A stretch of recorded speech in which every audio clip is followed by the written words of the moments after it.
Hey, it's Big Jeff with another unboxing, and we're talking about Galeforce. This way you can see it before you buy it.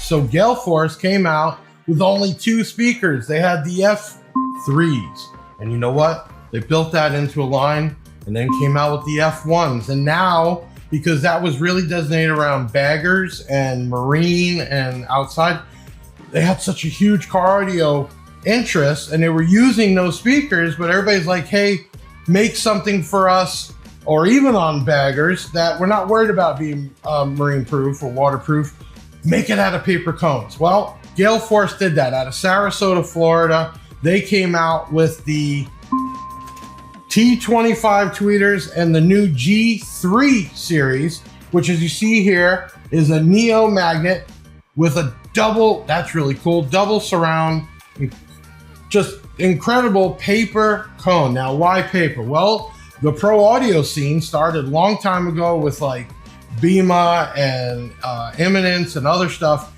and it was pro audio and DJ type. And that was made for full range loudspeakers that were to carry and travel for stadiums and DJing and everything else. Okay, so that gives you just a different sound of what I call the slap. And everything Galeforce has made, which is designed in the US, but yes, it does come from China, was say, hey, we want to be a step up of the quality. So they introduced the T25, which you can get in a 4 ohm and 8 ohm version, and then the G3 series, which you can get in a 4 and an 8, and they make this in a 6 and 8 inch. Listen, before I get started, hit that like button, leave a comment now. You can always send another one at the end of the video, and share this out. Share it. Share it now. And if you love the giveaways and some of the content, hey, the way we can do this is by you spreading the love and spreading the cheer. So hit that share button, subscribe, or follow us. So without further ado, let's get into this. So you can see some nice looking boxes, and the whole thing is because they're out of Sarasota, Florida, which deals with a lot of hurricanes, and that's the whole brand of Galeforce, okay? So as I said, there's a 6 inch and an 8 inch option. And in the box, they did really good with the packaging. You have some manuals, which they went far as doing the parameters on the speaker, so we don't even have to do that.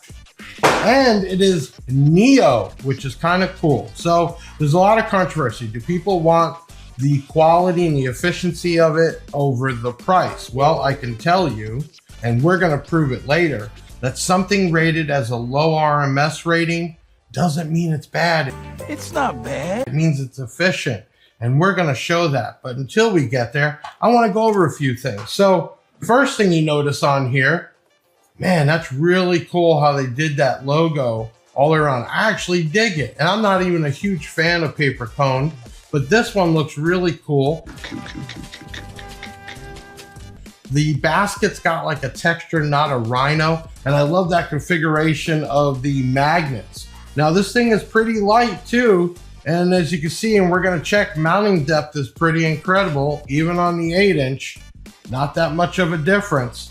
So what makes this thing tick? Well, first off, in the T25, you're also gonna get, you wanna call it a capacitor, you wanna call it a bass blocker. Well, this one is a 335J, and it's 250 volt. And this, and we get this question a lot, goes on the power side.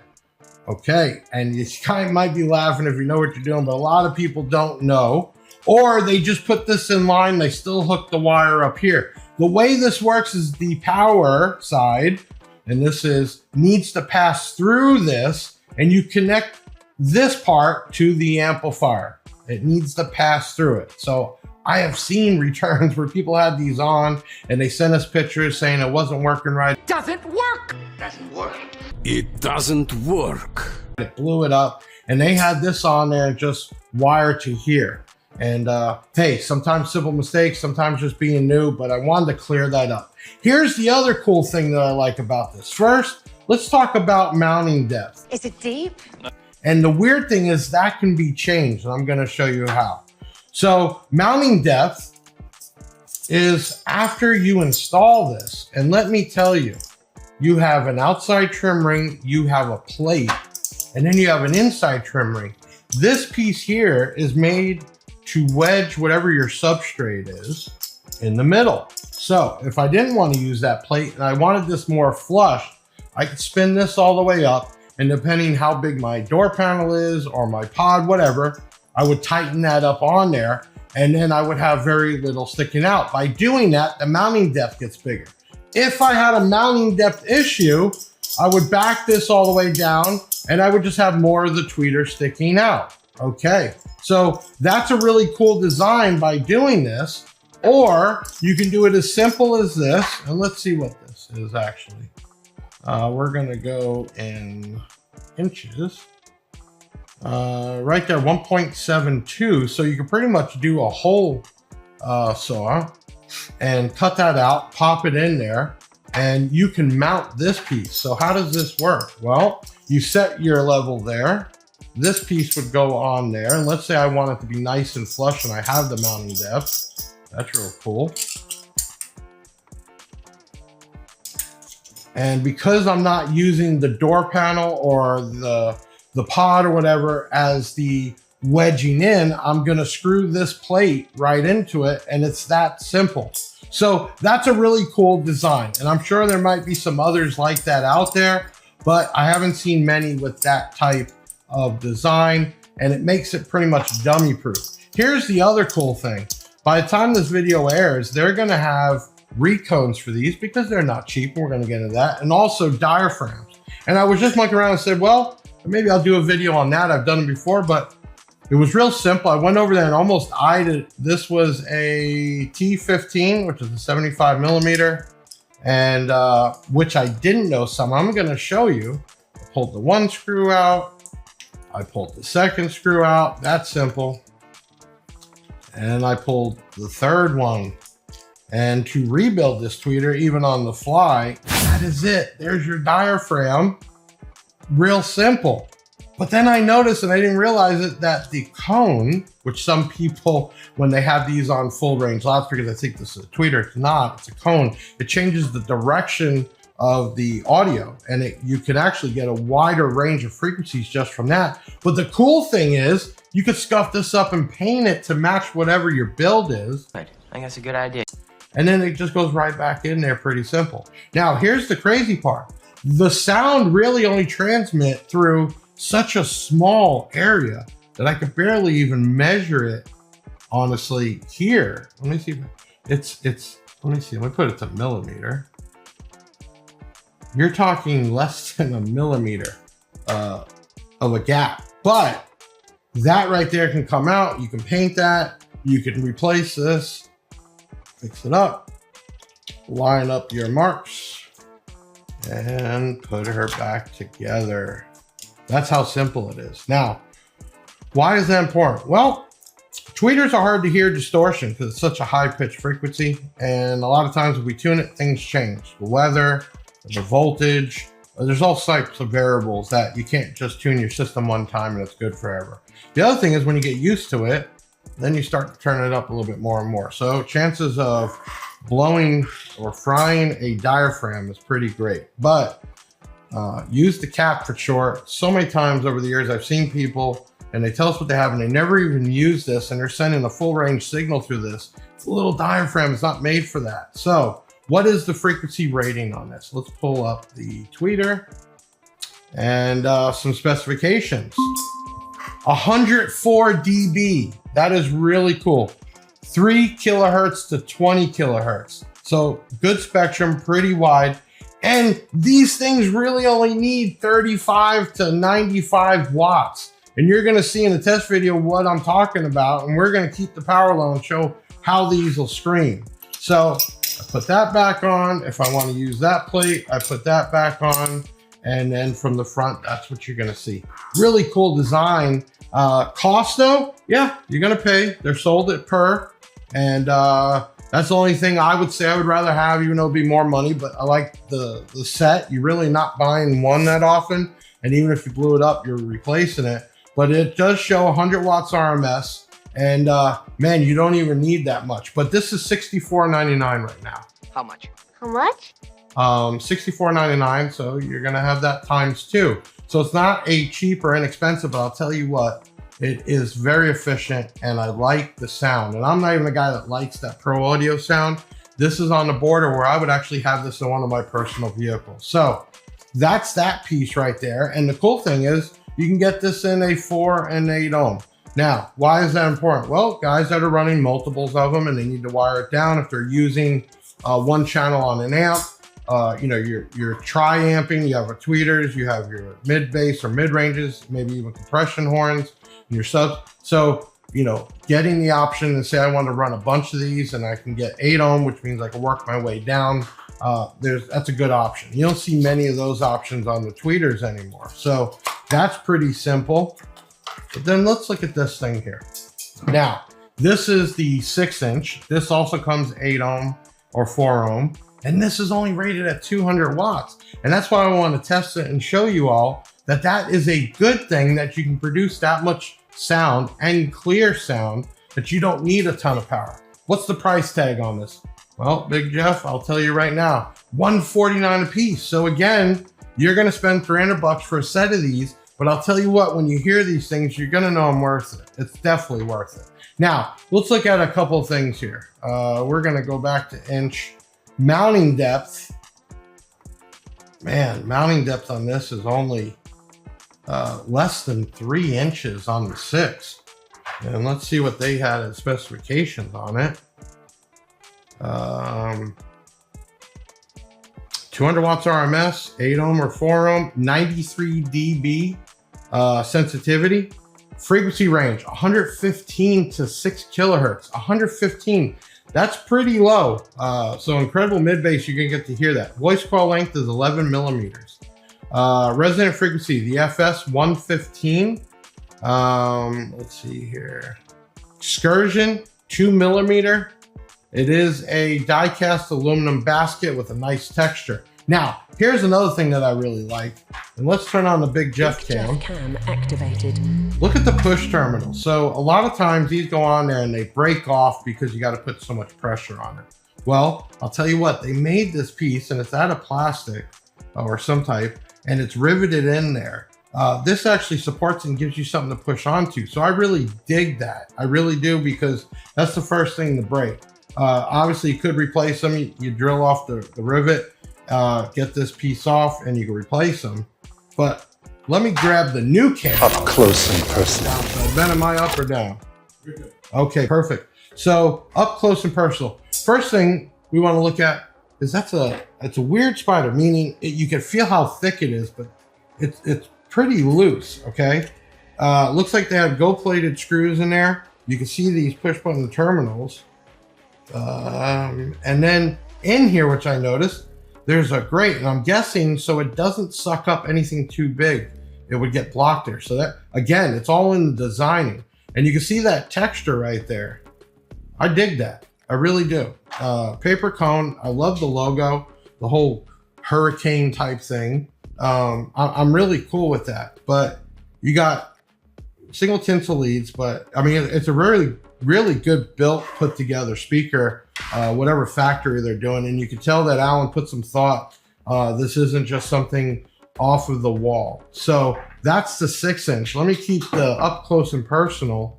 8-inch has the same motor structure, same terminals, but obviously a bigger surface area, but everything else is the same. All right, let's go back to looking at some other specs here. And this is flashing, so I don't know if my battery is gonna die or not. So just so we get some real measurements, I don't wanna. Overall diameter comes out to be 8 1/4. We were talking about mounting depth. This one is just at 3 1/4, where the 6-inch mounting depth is under 3 inches. So, I mean, these can pretty much go anywhere. There is some spec sheets. This one is for the 6-inch. Let's see, we talked about 4 ohm or 2 ohm, 200 watts RMS, frequency range. Now, a little bit weird. I don't know why, but they say the 4 ohm goes down to 110, the 8 ohm 115. So if anybody knows why that could be, leave that in the comments. I'm curious. They also did parameters here, so we don't have to run the DATs, but The cost is $10 more for the 8-inch. So you got $300 for a set, and you got another $20 for a set of these. I'll tell you what, I like the look, I like the design. It feels not cheap. It's obviously more expensive than some of the other stuff, but if you really want something that is loud, clean, clear, and travels, this is the way to go. Now, I'm told they're also coming out with paintable grills. They did some 3D printing, and I think that's going to get converted over to get a mold and everything else. So I think that would be great, a part of that price range. I don't see any other changes I would recommend. It's I like it, I really do. I did notice on here the voice coil. Where do they rate the 6-inch at? Voice coil 49.5 millimeter. Air gap height 7 millimeter, voice coil length 11 millimeter. You're going to see in the testing, this thing does get down with very little power. So we have the G3 series 4 ohm and 8 ohm, 6-inch and 8-inch. We have the T25 super tweeters. This is all neo, and I keep saying the word neo because I can't say neodymium. A rare earth magnet. Neodymium, go! Or it's neodymium, I don't know. I just call it neo. I like the packaging. It does come pretty secure. You don't have to worry about it coming broken.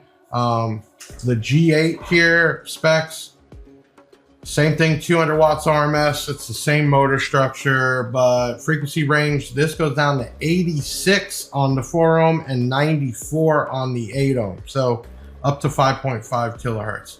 I don't know, I really like it. I like it, I like it. I really like it. So I think the only thing now to do is what we always claim, Big Jeff test here in the test booth, where you get to see it, hear it, and do all that before you might buy it. But I'm going to give it 2 thumbs up for the unboxing, and we're going to take it over to the bench with some movie magic, hook this up. Okay, we're back, and now it's time to hear this thing. And what I'm trying to get across to you, one, is clarity. Also, I get it all the time in videos. Oh, it only handles XYZ watts. It's not that good. You would rather have something that can produce quality sound loudly with less power. That's efficient.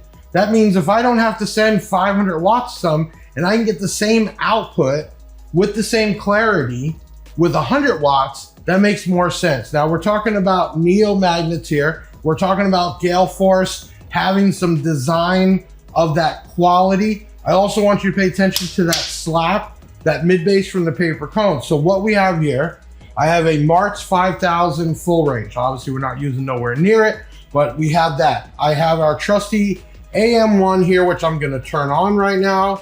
I'm gonna put it to dyno mode so you can see real-time power. And what I'm gonna try to achieve is average sound, turn it up, and let you hear the difference in that volume as we increase the power. I have the tweeter with the factory cap it came from in line with the 8-inch to the amp. Pretty simple. Okay, so let's get this to dyno mode, real-time power. There we are. Okay, so let's see what this thing's about.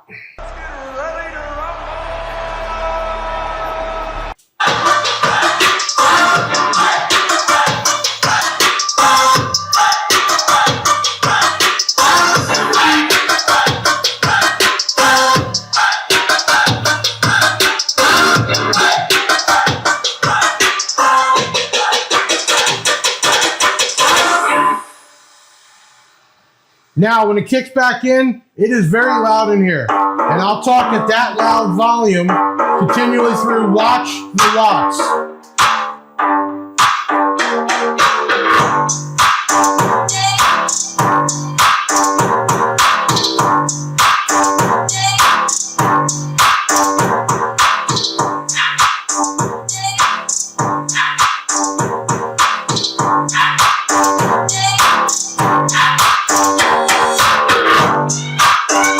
Okay, so if you got from there, you were seeing 20 watts or so. This set was screaming. And then I did put it up and we're getting into that 100 and it really opened up. Now, what I'm gonna do is get it to a volume that would be normally, in a sense, tuned. We obviously don't have a clip signal. Everything is turned on. And I'm going to grab and we're going to walk back, all right? So what we're trying to show right now is paper cone gives you that slap or mid bass, how much of a full range. I'm also, before I do the walkway, I'm going to disconnect the tweeter. You will hear a difference, but you're still going to hear the vocals out of that 8-inch. Okay, so a couple different things. Try to stay along. Let me get it going. Okay, we're not even reading yet. That means there's barely no power going through, but I'm talking pretty loud. Let it kick in.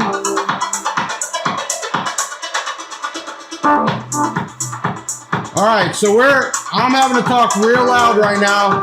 Barely 30, 40 watts. Let's kick it up a little bit. Right around there.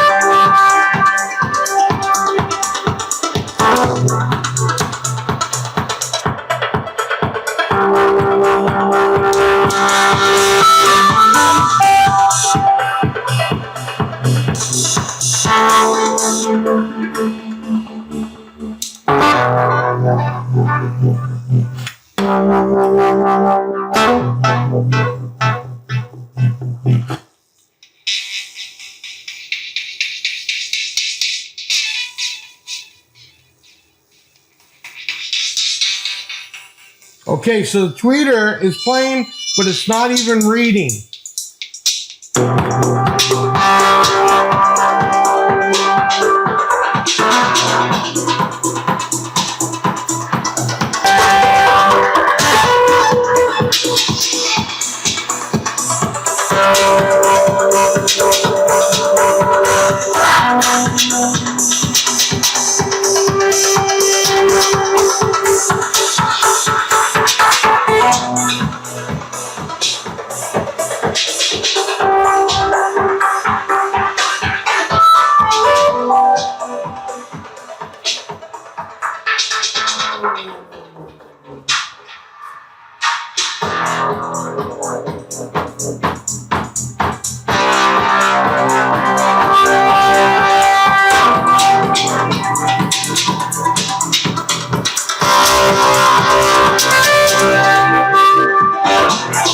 Okay, so now what I want to do, you got a good idea that it is efficient. There's less than 200 watts running both of these.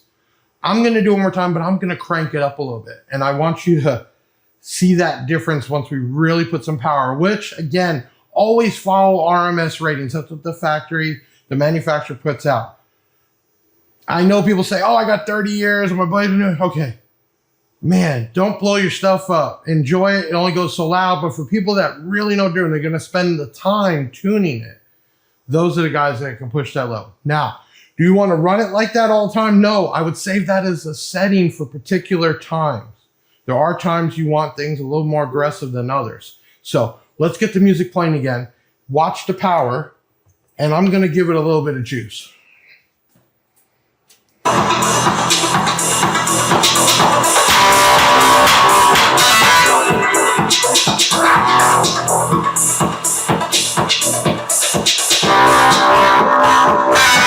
Okay, so definitely no problem. You heard a little pop there, which again, this is full range signal and one cap. This thing's getting it all. The amp is on full range. There's no crossover at all. But you saw that raise in the 300 watt. I guarantee if I spent the time to tune these, and if I was doing like a bi-amp where I'd have the tweeter on its own and the driver on its own and send the right frequencies here and the mid-range to upper there, I bet you we can go even louder. So I'm going to play this, and then what I'm going to do is I want to put this in somewhat of that little box right there just to give a little bit of an enclosure. I won't even worry about the power at this point. So let's turn the music back on.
video, but let me tell you, just getting in where it started to have a little bit of an enclosure, it really got some serious mid bass. So getting these indoors with some sound deadening, I mean, these would be really impressive. All around, I think it's a great model for Galeforce in the car audio world. You can see there was a lot of movement. That speaker just wants to breathe. I think it'd be great to put this in an actual box and play them. The tweeter, pros and cons. I've tested a lot of tweeters. I think I'd like a little bit more volume, but I do like the quality because it doesn't make me squint. I'm gonna go ahead and disconnect the driver. Be real careful with the power. I wanna see what happens when I open up the tweeter itself. So let's go ahead and disconnect that.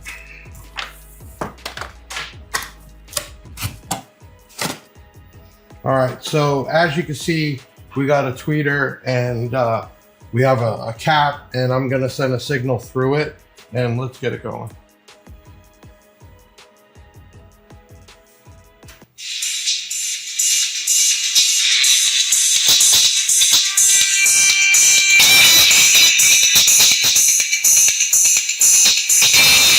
I don't know what happened.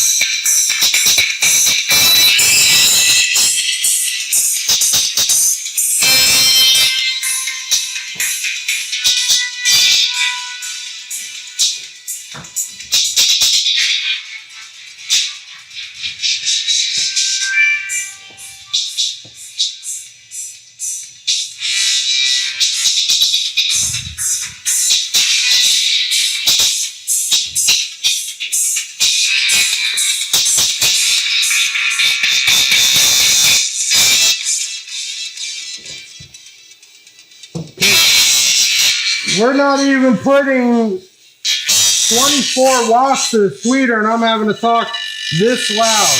I'm gonna keep talking and shut it off.